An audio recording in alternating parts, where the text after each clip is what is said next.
السلام علیکم، سنا ایف ایم نیوز بلیٹن کے ساتھ میں ہوں رفیقہ اکرم۔ سب سے پہلے اہم خبروں کا خلاصہ۔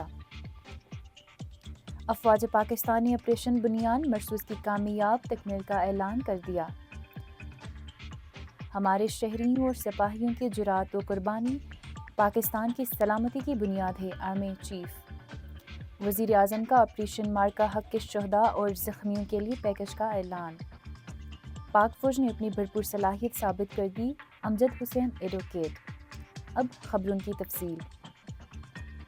افواج پاکستان کی جانب سے بھارتی جارحیت کے جواب میں شروع کیا گیا آپریشن بنیان مرصوص کی تکمیل کا اعلان کر دیا گیا، جبکہ بھارت کی 22 اپریل سے 10 مئی تک مارکے کو مارکا حق کا نام دیا گیا ہے۔ ترجمان پاک فوج کی جانب سے جاری بیان کے مطابق پاکستان کی افواج کی جانب سے 10 مئی 2025 کو آپریشن بنیان مرصوص کا آغاز بھارتی فوج کی بزدلانہ جارحیت کے رد عمل میں کیا گیا، جو 6 اور 7 مئی 2025 کو شروع ہوئی، جس کے نتیجے میں بے گناہ شہریوں کی شہادت ہوئی، جس میں خواتین، بچے اور بزرگ بھی شامل تھے۔ بیان میں کہا گیا، پاکستان نے حملوں کا بدلہ لینے اور انصاف کی فراہمی کا عزم کیا تھا۔ الحمدللہ پاکستانی فوج نے عوام سے کیا وعدہ پورا کیا۔ Army chief general Asim Munir نے سی ایم ایچ کا دورہ کیا اور مارکا حق آپریشن بنیان مرصوص کے دوران زخمی ہوئے جوانوں اور شہریوں کی عیادت کی۔ آرمی چیف نے فرداً تمام زخمی جوانوں سے ملاقات کی اور زخمیوں کی غیر معمولی بہادری اور فرض شناسی کو سراہا۔ آرمی چیف نے افواج پاکستان کی جانب سے ان کی مکمل دیکھ بھال، بحالی اور فلاح و بہبود کے عزم کا اعادہ کیا۔ آرمی چیف نے کہا کہ ہمارے شہریوں اور سپاہیوں کی جرات و قربانی پاکستان کی سلامتی کی بنیاد ہے۔ پوری قوم اپنی افواج کے ہر سپاہی کے ساتھ یکجہتی میں کھڑی ہے۔ وزیر اعظم نے مارکا حق کے دوران شہید ہونے والوں کے لیے پیکج کا اعلان کر دیا۔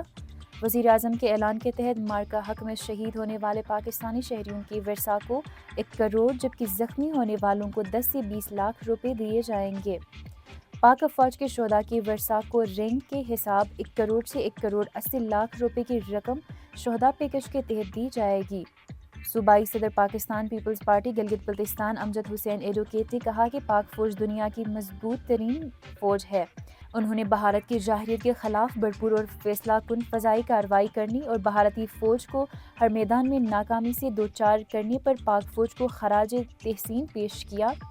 ان خیالات کا اظہار انہوں نے ضلع گزر کے دورے کے موقع پر کارکنان سے خطاب کرتے ہوئے کہا۔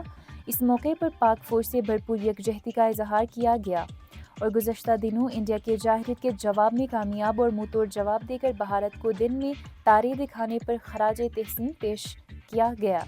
وہاب شہید پولو گراؤنڈ جٹیال گلگت میں جشن بہاراں پولو ٹورنامنٹ کے میچز جاری ہیں۔ کل کھیلے جانے والے میچ میں استور نے 4 کے مقابلے میں 8 گول سے شگر کو شکست دے دی۔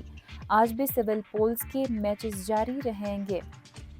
مقامی محکمہ موسمیات کے مطابق آئندہ 24 گھنٹوں کے دوران گلگت اور مضافات میں مطلع ابر آلود رہنے کا امکان ہے۔